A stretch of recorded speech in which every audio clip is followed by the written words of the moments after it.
Hey guys, and welcome to my world. Like I said in my update video, I'm going to try and get weekly videos to you of what I've watched on Netflix and Amazon Instant Video, and what I'd recommend and what I didn't like, my thoughts, my opinions, reviewing them for you so you can get the best out of your subscriptions. So today's video is going to be what I've watched this week on Amazon Instant Video. So let's get First film I watched this week was Need for Speed, starring Aaron Paul, Imogen Poots, Dominic Cooper. It could have been such a good racing film, but it wasn't. It really wasn't. I mean, you've got Jesse freaking Pinkman in it. Jesse Pinkman, bitch. Science, bitch. Jesse Pinkman in it. And I really do think they just put him in this film. They used Aaron Paul as an actor just because of the success Breaking Bad had, to get people go, oh, I liked Breaking Bad, I liked Aaron Paul, let's go to the cinema. That's how I feel about that. So yeah, this film was a letdown considering it has the name of some of the best racing games. If you're looking for a good racing film, this isn't the one. I'd hugely recommend going and checking out a Fast and the Furious film. I mean, they're so much better. They're entertaining and fun. They know exactly what they are, and they don't take themselves too seriously like this film did, which I think hugely let it down. I mean, it was punching above its weight, it really was. So I really don't recommend watching this film. Give this one a miss if you are looking to check it out on Amazon. So the next film I checked out was Aftershock. It's a disaster film written by Eli Roth. Some of you might know him in the horror genre for his gore fests. I mean, Hostel was a good film, he did do that. Hostel 2 wasn't that great. So yeah, Aftershock, it's set in Chile, so it is two languages. It's Spanish and English, so you do have subtitles. If you don't like subtitles, this isn't going to be for you because it's half and half with its languages. So yeah, when you're watching a disaster film, I don't think you really want to be sitting there looking away from the screen reading it like this. It's not cool. It wasn't.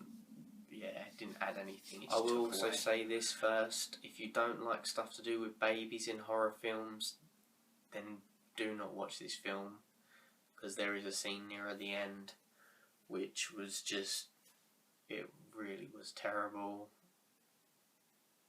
Yeah, not that I'd recommend this film anyway. This film, yeah, don't watch it. So yeah, it's a typical disaster film. Poor dialogue, poor story, no development for the characters because you know they're just going to get killed off anyway. There's no backstory. Eli Roth's character Gringo had a tiniest bit of backstory with his daughter and separation from his wife. So yeah, that was set up. I mean, they had half an hour before the disaster hit to set up these characters, and they didn't. It was just them partying for half hour. It really did drag the beginning before the disaster hit, and it hits a third of the way through the film. Yeah, a third of the way through the film. Yeah, it really did drag. I mean, I don't think the film knew what it wanted to be. I mean, the disaster hits a third of the way through the film, so yeah, it took a while for that to happen. But then after that happens, you've got this thing to do with a gang of criminals, and they're all out to to compete for whoever's the biggest douchebag of the year. That was really weird.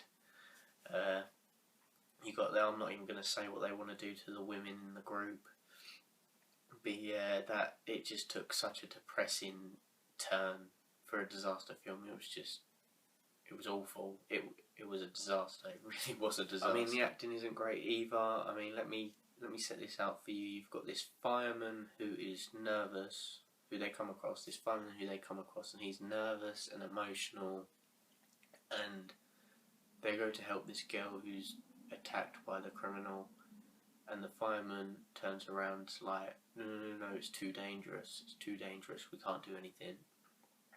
And then later on in the film, spoilers if you do want to see it, he turns out to be a criminal as well. And then his acting from emotional, nervous, goes to robotic, mindless serial killer. And he's like,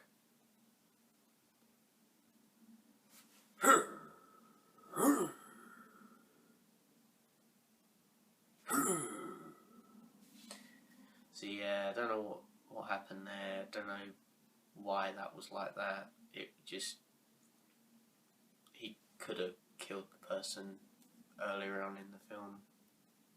Could have helped, but yeah, I don't know what this film wanted to be.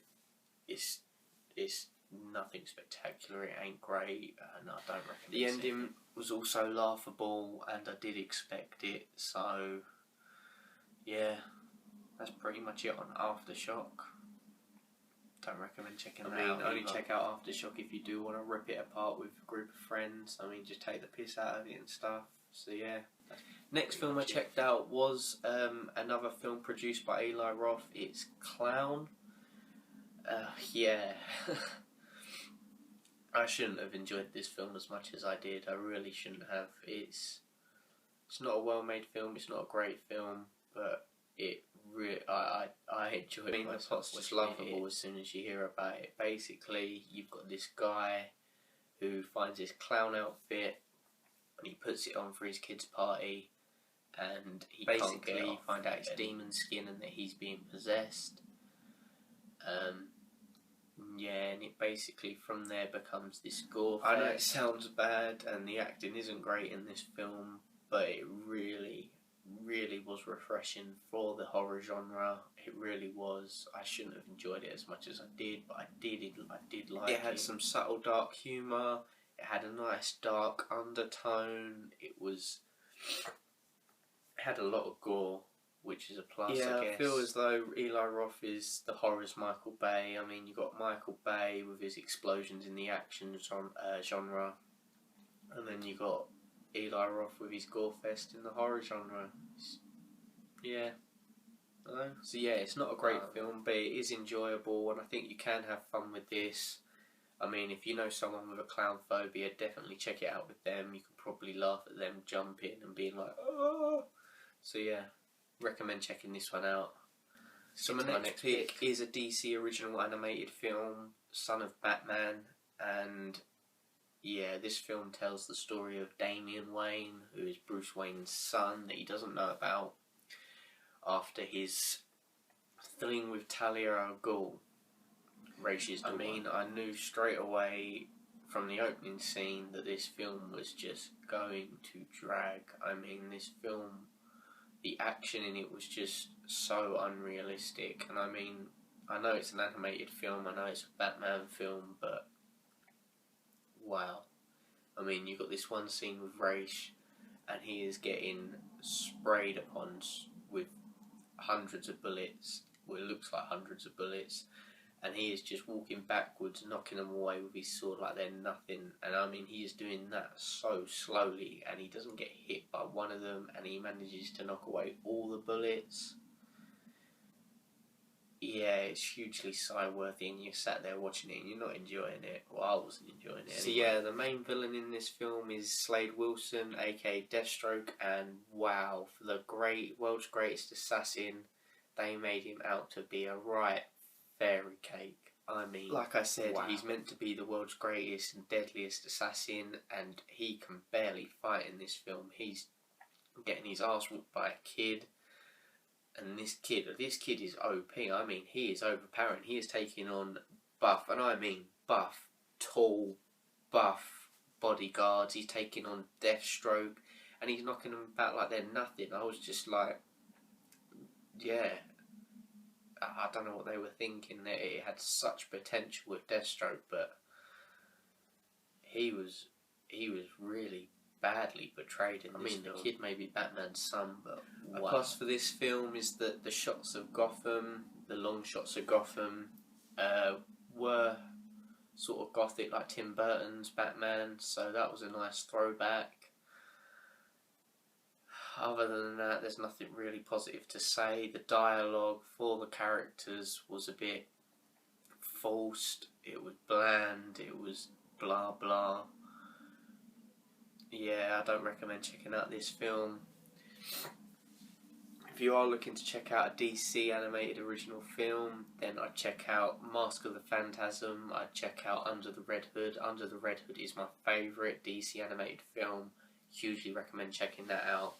let's get to my next pick. Another DC animated original film, which I actually enjoyed. So yeah, like I said, my next pick is a DC animated original film, and this one I enjoyed.